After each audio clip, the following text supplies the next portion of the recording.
آج کے ہمارے اس ڈیڑھ پارے کے اندر جن باتوں کے اوپر میں آپ احباب کے سامنے گفتگو کرنا چاہتا ہوں ان میں سب سے پہلی آیت کریمہ جو ہے وہ آیت نمبر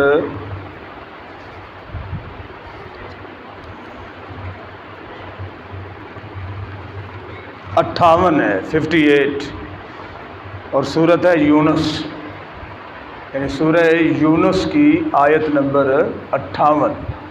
اللہ پاک وحدہ لا شریک اس میں ارشاد فرماتا ہے قل بفضل اللہ وبرحمتہ فبذالک فلیفرحوا ھو خیر مما یجمعون۔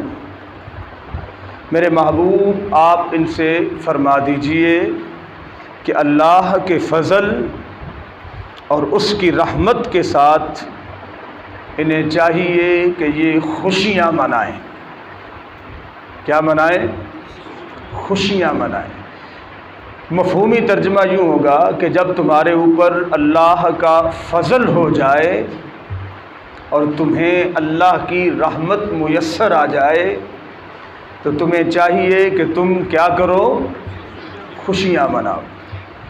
اب ہم دیکھیں ہماری زندگی میں اللہ رب العالمین کا سب سے بڑا فضل اور اللہ کی سب سے بڑی رحمت کن کی صورت میں اللہ نے ہمیں عطا فرمائی؟ وہ یقیناً وہی آیات طیبات جو میں پہلے بیان کر چکا ہوں، اور میں کہ اللہ رب العالمین کا سب سے بڑا فضل اور اللہ کی سب سے بڑی رحمت ہمارے پیارے آقا علیہ الصلوۃ والسلام کی ذات بابرکات ہے کہ آپ کی شان میں اللہ پاک نے فرمایا وما ارسلناک الا رحمۃ للعالمین، کہ میرے محبوب ہم نے آپ کو تمام جہانوں کے لیے رحمت بنا کر بھیجا ہے۔ تو سب سے بڑی رحمت بھی حضور علیہ الصلوۃ والسلام ہے، اور جس طرح کہ پچھلے دنوں آپ کے سامنے عرض کیا کہ وَاذْكُرُوا نِعْمَةَ اللَّهِ عَلَيْكُمْ إِذْ كُنْتُمْ أَعْدَاءً فَأَلَّفَ بَيْنَ قُلُوبِكُمْ فَأَصْبَحْتُمْ بِنِعْمَتِهِ إِخْوَانًا۔ تو نعمت اللہ کے فضل کو ہی کہتے ہیں، اور حضور اکرم صلی اللہ علیہ وسلم ہی اللہ کی وہ نعمت ہے کہ جن کے صدقے سے اللہ رب العالمین نے ہمیں آپس میں کیا کیا بنا دیا؟ بھائی بھائی بنا دیا۔ اور اللہ فرماتا ہے وَكُنْتُمْ عَلَى شَفَا حُفْرَةٍ مِّنَ النَّارِ فَأَنْقَذَكُم مِّنْهَا، کہ تم جہنم کے کنارے کے اوپر پہنچ چکے تھے۔ اللہ رب العالمین کے محبوب علیہ السلام کی برکت سے میرے محبوب علیہ السلام نے تمہیں جہنم کے اس کنارے سے پیچھے ہٹایا اور جنت کا راستہ دکھا دیا۔ تو حضور علیہ الصلوۃ والسلام ہی اللہ کے سب سے بڑے فضل ہیں، اور حضور علیہ السلام ہی اللہ کی سب سے بڑی رحمت ہیں۔ تو جب ہمیں عام فضل اور عام رحمت کے مل جانے پر خوشیاں منانے کا حکم دیا گیا تو پھر دیکھیے جو اللہ کا سب سے بڑا فضل بن کے ہمارے پاس تشریف لائے ان کی آمد پر تو ہمیں سب سے زیادہ خوشیاں منانی چاہیے، اور اللہ کی رحمت کاملہ جب ہمارے اوپر تشریف فرما ہوئی تو اس خوشی میں بھی ہمیں سب سے زیادہ خوشیاں منانی چاہیے۔ اور میری مراد یہ ہے کہ جس دن ہمارے پیارے آقا علیہ الصلوۃ والسلام کا یوم ولادت ہے اس دن اس دنیا کو اللہ کا سب سے بڑا فضل نصیب ہوا اور سب سے بڑی رحمت نصیب ہوئی، لہذا اس دن کو بطور عید بلکہ سب عیدوں کی بڑی عید کے طور پر مسلمانوں کو چاہیے کہ اسے منایا کریں۔ اور اس کو آگے اللہ پاک نے کیا فرمایا ہوا خیر مما یجمعون، فرمایا میرے محبوب کی آمد پر، چونکہ ہم یہ ثابت کر چکے کہ یہاں حضور علیہ السلام کی آمد اور بعثت مراد ہے، حضور علیہ السلام کی آمد کے طور پر خوشیاں منانا یہ ایسا عمل ہے کہ یہ ان تمام چیزوں سے بہتر ہے جو تم جمع کرتے ہو، جو تم تو ہم دو ہی چیزیں جمع کرتے ہیں، یا مال جمع کرتے ہیں اور یا اعمال جمع کرتے ہیں۔ دنیا کی زندگی میں دنیا کے لیے ہم مال اکٹھا کرتے ہیں اور آخرت کے لیے ہم کیا کرتے ہیں؟ اعمال جمع کرتے ہیں۔ اور اللہ رب العالمین فرماتا ہے کہ میرے محبوب کی اس دنیا میں تشریف آوری کے موقع پر اے مسلمانوں تمہارا خوشیاں منانا اور اظہار مسرت کرنا اور اظہار فرحت کرنا یہ ایسا عمل ہے جو تمہارے مال جمع کرنے سے بھی بہتر ہے اور تمہارے اعمال جمع کرنے سے بھی بہتر ہے۔ اتنی بڑی سعادت والی بات ہے اپنے محبوب کریم آقا علیہ السلام کی ولادت کی خوشیاں منانا۔ تو یہ قرآن پاک کی آیت کریمہ سے ثابت ہے۔ اب ایک تو یہ ذہن میں رکھیے کہ حضور علیہ السلام کی آمد کی خوشیوں کا حکم دیا گیا۔ اب اس کے بعد کیا فرمایا گیا؟ الا ان اولیاء اللہ لا خوف علیہم ولا هم یحزنون، خبردار سنو کہ اللہ کے جو اولیاء ہوتے ہیں، جو اللہ کے ولی ہوتے ہیں، ان پر نہ کوئی خوف ہوگا اور نہ ہی وہ غمگین ہوں گے۔ اور اللہ کے ولی ہیں کون؟ فرمایا الذین آمنوا وکانوا یتقون، وہ لوگ ہیں جو ایمان لائے اور متقی بن گئے، ایمان لائے اور متقی بن گئے، یعنی صاحب تقوی بن گئے۔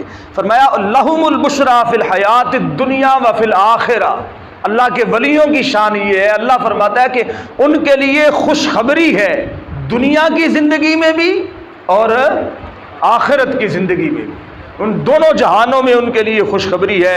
اور فرمایا لا تبدیل لکلمات اللہ، اللہ کے کلمات بدلتے، اللہ نے جو ایک بار انہیں انعام دے دیا تو سو دے دیا، اب وہ ان سے چھینے گا نہیں۔ وہ دنیا میں بھی ان کے لیے خوشیاں ہیں اور آخرت میں بھی ان کے لیے کیا ہے؟ اور فرمایا ذالک هو الفوز العظیم، یہ یقیناً بہت بڑی کامیابی ہے جو اللہ کے ولی جو ہیں اس دنیا میں آ کے سمیٹتے ہیں، جسے حاصل کرتے ہیں۔ اب دیکھیے پہلے میلاد کا تذکرہ اور بعد میں اس کے اللہ کے اولیاء کا تذکرہ، اور درمیان میں اللہ پاک کی یہ آیت کریمہ ہے قل ارأیتم ما انزل اللہ لکم من رزق، میرے محبوب آپ فرما دیجئے تمہارا کیا خیال ہے کہ جو اللہ نے تمہارے لیے رزق اتارا فجعلتم منہ حراما وحلالا، کہ تم نے اس میں سے حلال بھی کر دیا اور حرام بھی کر دیا۔ قل اللہ اذن لکم ام علی اللہ تفترون، فرما دیجئے میرے محبوب کیا تمہیں اللہ نے اس کی اجازت دی تھی کہ اللہ کے حلال کردہ رزق کو تم حرام کر دو؟ کیا اللہ نے تمہیں اس چیز کی اجازت دی تھی؟ یا علی اللہ تفترون، تم اللہ پر بہتان باندھتے ہو؟ اب سمجھ آئی؟ رزق کا تذکرہ درمیان میں کیا، کیوں؟ کہ ہم حضور علیہ السلام کی ولادت کے موقع پر بھی رزق بانٹتے ہیں، لنگر تقسیم کرتے ہیں، کھانے بناتے ہیں، اور اچھے اچھے قسم کے کھانے جو ہیں ہم تقسیم کرتے ہیں۔ اور اللہ کے اولیاء کرام کے تذکروں والی محفل ہوتی ہے تو اس میں بھی ہم لنگر شریف کا اہتمام کرتے ہیں، کھانا وغیرہ حسب توفیق ہم بناتے ہیں، یا جو بھی شرینی وغیرہ کا اہتمام کرتے ہیں۔ تو کچھ لوگ محض میلاد کی رنجش کی وجہ سے یا اللہ کے اولیاء کے ذکر پاک کی وجہ سے ان کھانوں کو حرام کہتے ہیں کہ یہ 11ویں کا کھانا کھانا حرام ہے، یہ میلاد کا کھانا کھانا حرام ہے۔ آپ سنتے رہتے ہیں کہ نہیں فتوے ایسے؟ تو اللہ پاک فرماتا ہے یہاں پر دیکھیے کہ تمہارا کیا، کہ تمہیں کس نے حق دیا تھا کہ تم اللہ کے حلال کردہ رزق کو حرام قرار دے دو؟ کیا صرف حضور علیہ السلام کے تذکرہ میلاد کی وجہ سے یا اللہ کے اولیاء کرام کے ذکر خیر کی وجہ سے تم اسے حرام قرار دیتے؟ یا اللہ رب العالمین نے کیا تمہیں اس چیز کی اجازت دی تھی؟ یقیناً نہیں دی۔ تو اس کا مطلب یہ ہوا کہ یہ لوگ اللہ پر کیا باندھتے ہیں؟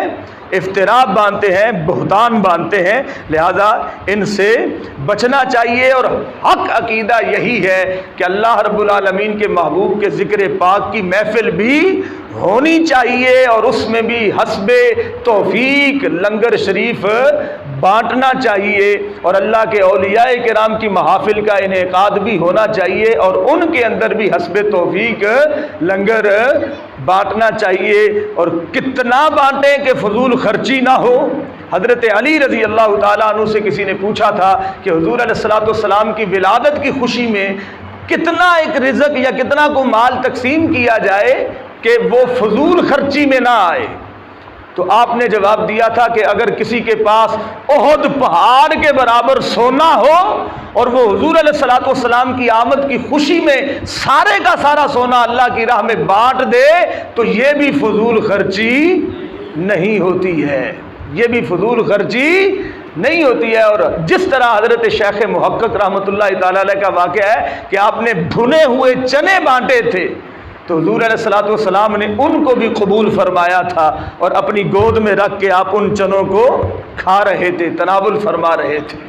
تو یعنی مطلب یہ ہے کہ حضور کی محبت میں اگر آپ بھنے ہوئے چنے بانٹیں تو وہ بھی قبول ہیں، اور بھنا ہوا بکرا یا چھترا یا اس سے بھی کوئی اعلیٰ چیز اگر بانٹتے ہیں تو وہ بھی قبول ہے، بشرطے کہ تمہارے دل میں اخلاص ہونا چاہیے، ریاکاری نہیں ہونی چاہیے۔ اور حضور کی محبت میں آپ کچھ بھی کریں وہ فضول خرچی، کیونکہ ہمیں ملا ہی سب کچھ حضور علیہ السلام کے صدقے سے ہے۔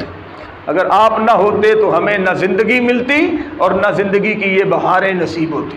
حضور دنیا میں تشریف لائے، اللہ نے ہمیں وجود بخشا۔ حضور دنیا میں تشریف لائے تو اللہ نے ہمیں نعمتوں سے مالا مال فرمایا۔ ہمارا سب کچھ حضور علیہ السلام کی وجہ سے۔ ہم آئے یہاں تمہارے لیے، ہم آئے یہاں، اعلیٰ حضرت مجدد دین و ملت فرماتے ہیں ہم آئے یہاں تمہارے لیے، اٹھے بھی وہاں تمہارے لیے، زمین و زمان تمہارے لیے، مکین و مکان تمہارے لیے۔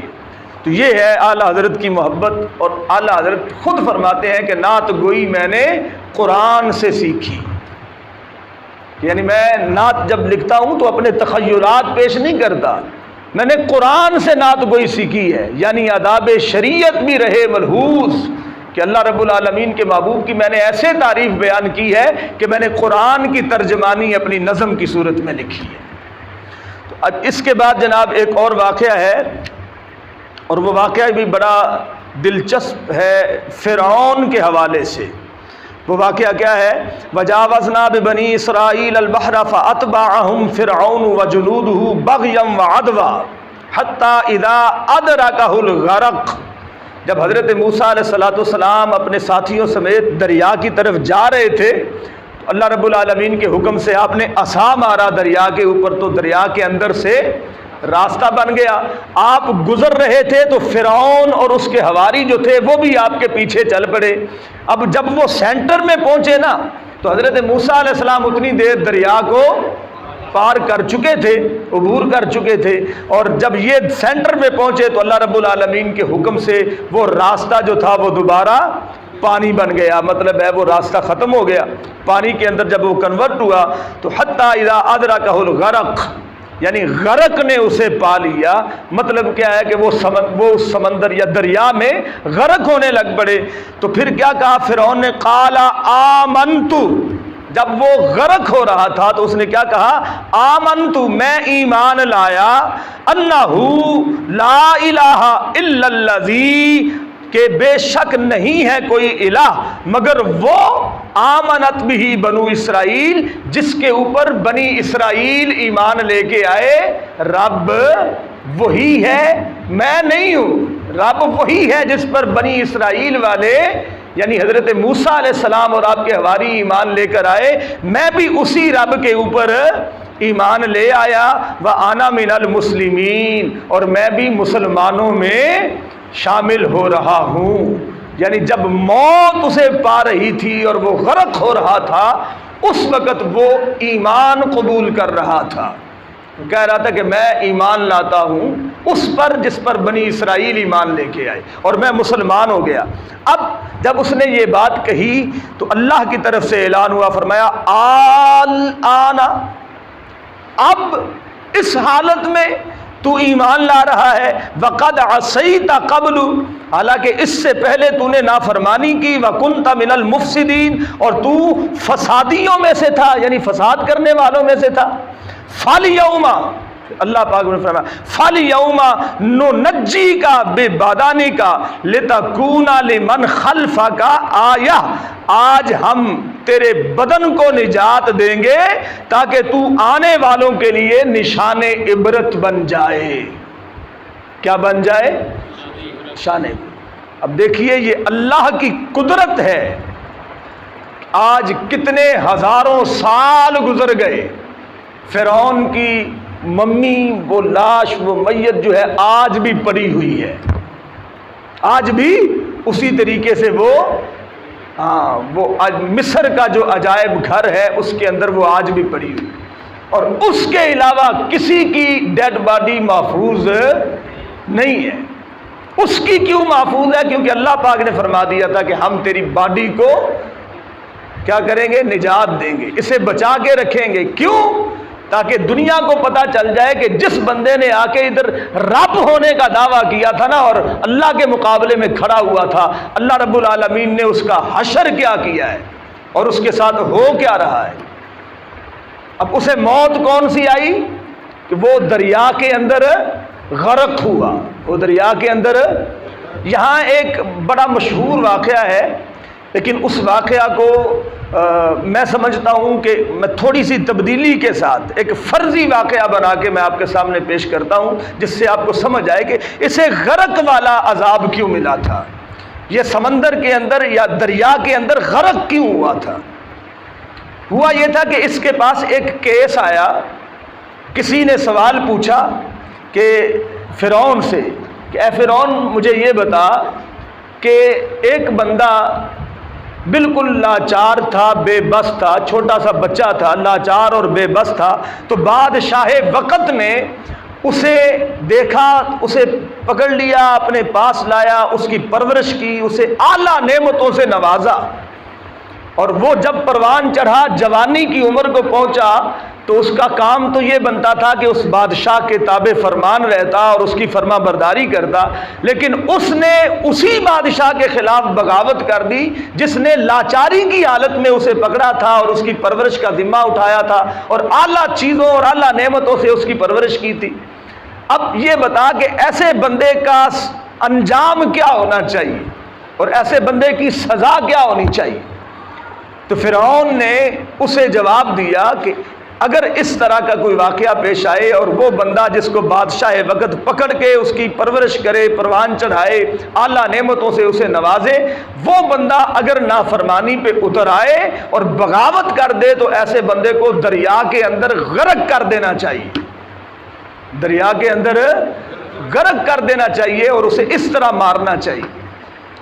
اس سے کہا گیا کہ یہ جو آپ فیصلہ کر رہے ہیں نا، اس فیصلے کو آپ مجھے کاغذ کے اوپر لکھ کے دیں۔ تو وہ کاغذ کے اوپر فرعون نے لکھ کے دے دیا۔ اب جب وہ غرق ہو رہا تھا نا سمندر کے اندر اور تو دریا کے اندر غرق ہو رہا تھا، تو اس وقت جب یہ وہ پڑھ رہا تھا آمنت اللہ لا الہ الا الذی آمنت بہ بنو اسرائیل، یہ سمجھ آئی؟ اس وقت حضرت جبریل امین علیہ الصلوۃ والسلام وہ کاغذ کا ٹکڑا لے کے فرعون کے سامنے آ گئے اور آپ نے فرمایا کہ یہ تیرا وہ فیصلہ ہے جو تو نے کیا تھا اس بندے کے بارے میں کہ جس کی پرورش بادشاہ وقت نے کی ہو اور وہ بغاوت پر اتر آئے، تو تو نے کہا تھا کہ ایسے بندے کو غرق کر دینا چاہیے۔ تو سن، وہ لاچار اور بے بس بندہ تو تھا اور تیری پرورش کرنے والا تیرا رب وحدہ لا شریک تھا، اس نے تجھے اعلیٰ نعمتوں سے نوازا اور اعلیٰ طریقے سے تیری پرورش کی، بجائے اس کے کہ تو اس کا شاکر بندہ بن جاتا اور اس کے شکریہ کے طور پر تو ساری زندگی گزارتا، تو نے شکریہ والا راستہ نہیں اپنایا، عاجزی و انکساری والا نہیں اپنایا، تو اس کے سامنے کھڑا ہو گیا اور اسی کے سامنے بغاوت کر دی اور اپنے آپ کو رب ہونے کا اعلان کر دیا۔ تو فرمایا کہ تیری سزا وہی ہے جو تو نے خود تجویز کی تھی، آج تجھے اسی دریا کے اندر اسی واسطے غرق کیا جا رہا ہے اور تیری پسندیدہ سزا اور تجویز کردہ سزا سے تجھے سزا دی جا رہی ہے۔ تو یہ واقعہ جناب آج کے اس بارے میں جو میں نے ابھی واقعہ سنایا، یہ تو واقعہ نہیں، بہرحال اس سے سارا واقعہ اس کی موت کا جو واقعہ ہے وہ میں نے آپ کے سامنے پہلے جو بیان کیا وہ سارے کا سارا اس کے اندر موجود ہے، آج کے ہی اسی پارے کے اندر۔ تو باتیں تو اور بھی بہت ساری ہیں، اللہ اکبر، لیکن میرا خیال ہے کہ ہم اسی موضوع پر اکتفا کرتے ہیں اور انشاءاللہ عز و جل کل آج کے موضوع میں سورہ یوسف چونکہ ہماری شروع ہو چکی ہے تو اس کے اوپر بھی بیان جو ہے وہ کرنا تو چاہیے، لیکن اس کے اوپر اگر بیان ہم شروع کریں تو وقت جو ہے وہ بہت زیادہ ہو جائے گا. اس واسطے انشاءاللہ عز و جل آئندہ کل جو ہمارا درس ہوگا اس کے اندر ہم انشاءاللہ سورہ یوسف کا جو واقعہ ہے جس کے بارے میں اللہ رب العالمین وحدہ لا شریک فرماتا ہے نحن نقص علیک احسن القصص بما اوحینا الیک ھذا القرآن. کہ سورہ یوسف یعنی حضرت یوسف علیہ السلام کا واقعہ قرآن کے واقعات میں سے سب سے پیارا واقعہ سمجھ لیجئے یا سب سے اچھا واقعہ جس کو احسن القصص اللہ رب العالمین وحدہ لا شریک نے فرمایا ہے. اللہ تعالیٰ کی بارگاہ میں دعا ہے اللہ ہمیں عمل کی توفیق دے. ایک بات اور جو میں نے آج بھی صبح درس کے اندر آپ کے سامنے بیان کی تھی کہ حضور علیہ السلام نے حضرت سعد بن معاذ رضی اللہ تعالیٰ عنہ کو جب فرمایا تھا نا وَأَتْبِعِ السَّيِّئَةَ الْحَسَنَةَ تَمْحُهَا، بات کی تھی صبح کے وقت کہ جب تم سے کوئی غلطی یا خطا ہو جائے، کوئی بدی ہو جائے تو تمہیں چاہیے کہ اس کے فوراً بعد کیا کیا کرو؟ نیکی کیا کرو کہ تمہاری نیکی تمہارے اس گناہ کو دھو ڈالے گی، مٹا ڈالے گی. اور اس ضمن میں میں نے ایک آیت بھی آپ کے سامنے پیش کی تھی ان الحسنات یذھبن السیئات، کہ بے شک نیکیاں جو ہیں وہ گناہوں کو مٹا دیتی ہیں، دھو ڈالتی ہیں. تو وہ آیت یہ ہے قرآن پاک میں وَأَقِمِ الصَّلَاةَ طَرَفَيِ النَّهَارِ وَزُلَفًا مِّنَ اللَّيْلِ ان الحسنات یذھبن السیئات، کہ بے شک نیکیاں جو ہوتی ہیں وہ گناہوں کو مٹا دیتی ہیں، لے جاتی ہیں. اور یہ شروع میں کیا فرمایا وَأَقِمِ الصَّلَاةَ طَرَفَيِ النَّهَارِ وَزُلَفًا مِّنَ اللَّيْلِ ان الحسنات یذھبن السیئات. فرمایا اور نماز قائم کرو دن کے دونوں اطراف میں اور رات کے زلفیں بکھیرنے میں. یعنی یہ پانچوں نمازیں آ گئی. کتنی نمازیں آ گئی؟ یہ اطراف یعنی دن صبح فجر کی نماز اور ظہر کی نماز، اور پچھلے ٹائم پہ عصر کی نماز اور مغرب کی نماز، اور رات کے وقت میں عشاء کی نماز. کتنی نمازیں ہو گئی؟ 5. تو جس طرح احادیث مبارکہ میں بھی آتا ہے کہ انسان جب فجر کے بعد ظہر کی نماز پڑھتا ہے تو فجر سے لے کر ظہر کی نماز کے ٹائم پہ جتنے بندے سے گناہ ہوئے ہوتے ہیں اللہ ان نمازوں کی برکت سے سارے گناہوں کو معاف فرما دیتا ہے. پھر عصر کی نماز جب پڑھتا ہے تو ظہر سے عصر کے دوران جو گناہ ہوتے ہیں نماز عصر کی برکت سے وہ سارے گناہ معاف کر دیے جاتے ہیں. اسی طرح پانچوں نمازیں، اور پھر جو عشاء کی نماز پڑھ کے سوتا ہے اور فجر کی نماز اٹھ کے جماعت کے ساتھ پڑھتا ہے، عشاء بھی جماعت سے پڑھی اور فجر بھی، اللہ رب العالمین اسے ساری رات عبادت کرنے کا ثواب عطا فرماتا ہے. اللہ کی بارگاہ میں خزانے کس طرح لٹائے جاتے ہیں، کس طرح ثواب اللہ پاک کی بارگاہ سے عطا کیا جاتا ہے. تو اس واسطے اب اسی آیت کریمہ کے ضمن میں ایک واقعہ میں آپ کو اور سنا دوں. ایک صحابی رسول صلی اللہ علیہ وسلم تھے، ان سے کوئی غلطی ہو گئی، کوئی خطا سرزد ہو گئی، اور وہ خطا مطلب وہی تھی جس کا ذکر وَزُلَفًا مِّنَ اللَّيْلِ کے تحت آیا. سمجھ لیجئے صحابہ کی شان نہیں اس واسطے مطلب ہے، لیکن حضور علیہ السلام کے صحابہ کرام اگر نہ ہوتے تو ہمارے تک دین نہ پہنچ پاتا، دین کے مسائل جو تھے وہ اخذ نہ ہو پاتے. حضور کے صحابہ پر قربان جائیں، وہ ہمارے لیے تختہ مشق بنے.